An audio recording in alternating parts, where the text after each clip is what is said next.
Trivela Pass post out ဒီမှာ Trivela Pass ကံပြပေးပါလို့ပြောလို့ကျွန်တော်ဒီနေ့ Trivela Pass ကို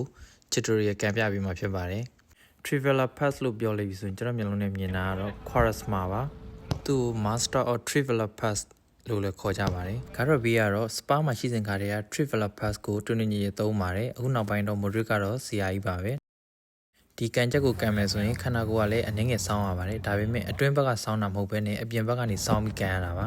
တဲကြီးကိုဘောလုံးနဲ့တန်းနဲ့ထားလို့မရပဲအနည်းငယ်ဆောင်းပြီးထားရပါတယ်ဘောလုံးနဲ့ထိရမယ့်နေရာကတော့ခြေသားနာတစ်ဝိုက်နဲ့ခြေပမိုးခြေကုံတို့ကိုပေါင်းဆက်ပြီးကန်ရမှာဖြစ်ပါတယ်အခုပြထားတဲ့နေရာတစ်ဝိုက်နဲ့ပုတ်ဆွဲပြီးကန်ရမှာဖြစ်ပါတယ်ဘောလုံးရဲ့ထိချက်နေရာမှာလည်းဘောလုံးရဲ့ဘဲဘက်အချမ်းကိုကန့်လန့်ဖြတ်ပုတ်ဆွဲပြီးကန်ရမှာဖြစ်ပါတယ်အခုပြထားတဲ့အမှတ်အသားလေးတိုင်းကန်လိမ့်အဆင်ပြေပါတယ်စပြီးကန်ကြည့်မယ်ဆိုရင်ဘောလုံးရဲ့ထိချက်နဲ့ body position ကိုဦးစားပေးပြီးအနီးကပ် pass တွေပဲအရင်စပြီးစမ်းကြည့်တင်ပါတယ်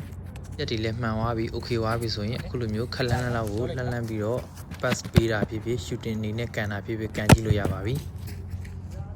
အခုလောက်ဆိုရင်မေးထားတဲ့ညီကိုတွေလည်းအဆင်ပြေကြမယ်လို့မျှော်လင့်ပါတယ်အခြားသိချင်တာရှိသေးရင်လည်း comment ထဲမှာမေးထားခဲ့လို့ရပါတယ်